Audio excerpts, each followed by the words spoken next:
తప్పులు పెట్టి తమని జైలుకి పంపిస్తారు. చివరికి న్యాయంగా గెలిచినంత కూడా ఆమె చెప్పిన పరిస్థితి ఉందని చెప్పుకోవచ్చు. ఇంకా మెరుకుంటి సేపట్లో ఆమె మీడియా ముందుకు వచ్చి అన్ని విషయాలు కూడా చెప్తానని చెప్పేసి చెప్తున్న పరిస్థితి ఉందని చెప్పేస్తున్నారు. Right, thank you Ram Naresh.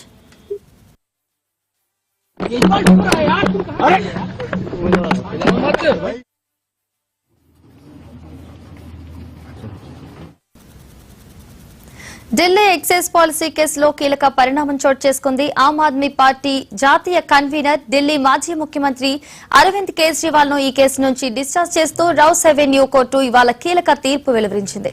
ఇక ఇదే అంశానికి సంబంధించి మరింత సమాచారాన్ని ఢిల్లీ బ్యూరో చీఫ్ శిరీష్ అందిస్తారు. శిరీష్, చెప్పండి. దాదాపుగా దేశవ్యాప్తంగా కూడా సంచలనం సృష్టించిన ఢిల్లీ లిక్కర్ కేసులో ఎట్టకేలకు ఊరట అనేది కూడా చాలా మందికి లభించింది. ఇందులో దాదాపు 23 మంది నిందితులు ఎవరైతే ఉన్నారో వాళ్ళందరికీ కూడా ఊరట కలిగిస్తూ ఢిల్లీలోని సిబిఐ ప్రత్యేక న్యాయస్థానం ఈరోజు తీర్పు అనేది కూడా వెలువరించడం జరిగింది. ఇందులో కనుక చూసినట్టయితే కుల్దీప్ సింగ్, అదేవిధంగా నరేందర్ సింగ్, దాంతో పాటుగా ముఖ్యంగా మనం ప్రముఖంగా విన్న పేర్లు ఏంటంటే విజయ్ నాయర్, అదేవిధంగా అభిషేక్ బోయన్పల్లి, దాంతో పాటుగా అరుణ్ రామచంద్ర పిల్లై, ముత్తా గౌతమ్, అదేవిధంగా సమీర్ మహేంద్రో, మనీష్ సిసోడియాతో పాటుగా అమన్దీప్ సింగ్ దాల్, అర్జున్ పాండే, అదేవిధంగా గోరంట్ల బుచ్చిబాబు, అదేవిధంగా రాజేష్ జోషి, అదేవిధంగా దామోదర్ ప్రసాద్ శర్మ, అదేవిధంగా ప్రిన్స్ కుమార్, అరవింద్ కుమార్ సింగ్, అదేవిధంగా చరణ్జీత్ సింగ్ రాయత్, దాంతోపాటుగా కల్వకుంట్ల కవిత, అదేవిధంగా అరవింద్ కేజ్రీవాల్, దుర్గేష్ పాఠక్, అమిత్ అరోరా, దాంతోపాటుగా వినోద్ చౌహాన్, ఆశీష్ చంద్ మాథూర్, అదేవిధంగా శరత్ చంద్ర రెడ్డి, ఈ 23 మంది ఈ కేసులో కూడా ఉన్నారు. కాబట్టి వీళ్ళ మీద ఏదైతే సిబిఐ నమోదు చేసిన ఛార్జెస్ ఏవైతే ఉన్నాయో వాటన్నింటినీ కూడా డిశ్చార్జ్ చేస్తూ కోర్టు అనేది కూడా ఉత్తర్వులు ఇవ్వడం జరిగింది. ఒకసారి ఈ కేసు కనుక చూసినట్లయితే 2021 నవంబర్లో ఢిల్లీ ప్రభుత్వం కొత్త ఎక్సైజ్ పాలసీ అనేది కూడా తీసుకురావడం కూడా జరిగింది. సో ఈ పాలసీ ద్వారా ప్రైవేట్ రిటైల్ విక్రయదారులకు అనుమతి కలిగిస్తూ ఆ రోజు నిర్ణయం అనేది కూడా తీసుకున్నారు. సో ఈ నేపథ్యంలో ఆ తర్వాత జూలై 2022లో ఢిల్లీ లెఫ్టినెంట్ గవర్నర్ ఇందులో అవినీతి అనేది కూడా జరిగిందని చెప్పేసి కూడా ఆరోపిస్తూ సిబిఐ దర్యాప్తుకు సిఫార్సు చేయడం కూడా జరిగింది. అదేవిధంగా పాలసీ అమల్లో అక్రమాలు జరిగాయన్న ఆరోపణలు వచ్చిన నేపథ్యంలో ఢిల్లీ లెఫ్టినెంట్ గవర్నర్ ఈ మేరకు ఆదేశాలంటూ కూడా జారీ చేశారు. ఇక ఆగస్టు 2022లో కనుక చూసినట్లయితే సెంట్రల్ బ్యూరో ఆఫ్ ఇన్వెస్టిగేషన్ దీనిపైన ఎఫ్ఐఆర్ అనేది కూడా నమోదు చేయడం కూడా జరిగింది. అప్పటి ఢిల్లీ డిప్యూటీ సీఎం మనీష్ సిసోడియాతో సహా పలువురు పైన కేసు అనేది కూడా నమోదు చేయడం కూడా జరిగింది.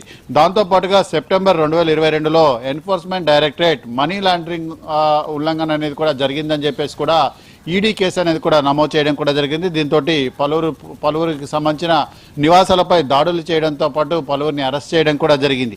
సో ఫిబ్రవరి 2023 కనుక చూసినట్లయితే సిబిఐ మనీష్ సిసోడియాను అరెస్ట్ చేయడం కూడా జరిగింది. ఆ తర్వాత ఆయన ఢిల్లీ డిప్యూటీ సీఎం పదవికి రాజీనామా అనేది కూడా చేశారు. అదేవిధంగా 2023లో కనుక చూసినట్లయితే కోర్టులో పలు బెయిల్ పిటిషన్లు లాంటివి కూడా దాఖలయ్యాయి. విచారణ అనేది కూడా కొనసాగిస్తూ కోర్టు ఆ రోజు ఉత్తర్వులు అనేది కూడా ఇవ్వడం కూడా జరిగింది. అదేవిధంగా పాత ఎక్సైజ్ పాలసీ అనే దాన్ని రద్దు చేసి పాత విధానాన్ని పునరుద్ధరిస్తూ ఢిల్లీ ప్రభుత్వం అప్పట్లో నిర్ణయం కూడా తీసుకోవడం కూడా జరిగింది. అదేవిధంగా మార్చి 2024లో కనుక చూసినట్లయితే మాజీ సీఎం అరవింద్ కేజ్రీవాల్ ను మొదట ఈడీ అరెస్ట్ చేయడం కూడా జరిగింది. దీంతో దేశవ్యాప్తంగా రాజకీయ ప్రకంపనలు కూడా చెలరేగాయి. అయితే చాలా కాలం పాటు ఆయన ముఖ్యమంత్రి పదవికి రాజీనామా చేయకుండానే తిహార్ జైలు నుంచే పాలన అనేది కూడా కొనసాగించారు. సో మొత్తం మీద కూడా 2024-25 మధ్య కాలంలో దీనిపైన సిబిఐ అదేవిధంగా ఈడీ ఛార్జ్ షీట్లన్నీ కూడా దాఖలు చేయడం జరిగింది. కోర్టులో వాళ్ళపై ఏదైతే ఆరోపణలు చేశారో ఆరోపణలను ఫ్రేమింగ్ చేసే దశ అనేది కూడా ప్రారంభమైంది.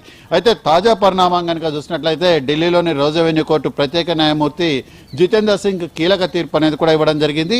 ఢిల్లీ లిక్కర్స్ కేసులో కేజ్రీవాల్, సిసోడియాతో సహా 23 మంది నిందితులు ఎవరైతే ఉన్నారో వాళ్ళపై చేయబడ్డ ఆరోపణల నుంచి వాళ్లకు విముక్తి అనేది కూడా కల్పించారు. ఎవరిపైనా కూడా ఛార్జీలు నమోదు చేయడానికి కోర్టు అంగీకరించదు అని చెప్పేసి కూడా చెప్తూ వాళ్ళపై ఛార్జీలు నిరాకరించడం కూడా జరిగింది. సరైన ఆధారాలు లేకుండానే కేసు పెట్టారని చెప్పేసి సిబిఐ ప్రత్యేక కోర్టు జడ్జి తీవ్ర వ్యాఖ్యలేంటి కూడా సిబిఐ పైన చేయడం కూడా జరిగింది. సో మొత్తం మీద కూడా 2021లో ప్రారంభమైన ఎక్సైజ్ పాలసీ వివాదం అనేది దాదాపు 4 ఏళ్ల పాటు రాజకీయపరమైన న్యాయపరమైన చర్చలకు దారితీసింది.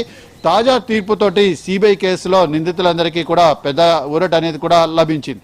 సో ఇందులో కనుక చూసినట్లయితే ఢిల్లీ లిక్కర్ కేసులో కవితకు సంబంధించిన పాత్ర కనుక చూసినట్లయితే ఢిల్లీ లిక్కర్ పాలసీలో తెలంగాణ ఎమ్మెల్సీ కవిత పేరు, మాజీ ఎమ్మెల్సీ కవిత పేరు అనేది ప్రముఖంగా వినిపించింది. ఆమె పైన సిబిఐ అదేవిధంగా ఈడీ వేరువేరుగా విచారణలు అనేటివి కూడా నిర్వహించిన పరిస్థితి అనేది కూడా ఉంది. 2021-22లో ఢిల్లీ ఎక్సైజ్ పాలసీ అమల్లో అక్రమాలన్నిటి కూడా జరిగాయని చెప్పేసి ఆరోపణలన్నిటి కూడా చేస్తూ ఇందులో సౌత్ గ్రూప్ అనే లాబింగ్ అనేది ఈ పాలసీ ద్వారా లాభాలన్నిటి కూడా పొందిందని చెప్పేసి దర్యాప్తు సంస్థలు ఆరోపణలన్నిటి కూడా చేయడం కూడా జరిగింది. సో 2023లో సెంట్రల్ బ్యూరో ఆఫ్ ఇన్వెస్టిగేషన్ కవితను పలుమార్లు విచారణకు పిలిచింది.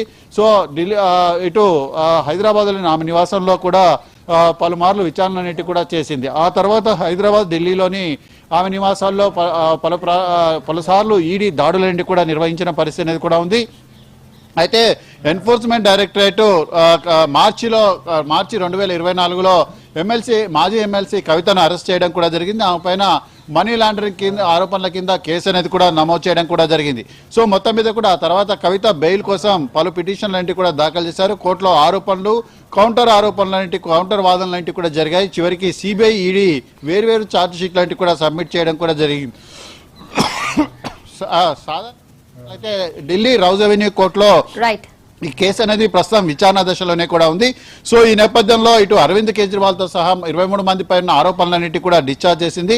ఇటు కవిత పైన సిబిఐ అదేవిధంగా ఈడీకి సంబంధించిన కేసులాంటివి వేరువేరుగా కొనసాగుతున్నాయి. కానీ ఇప్పుడు కేవలం సిబిఐ కేసు నుంచి మాత్రమే విముక్తి లభించింది.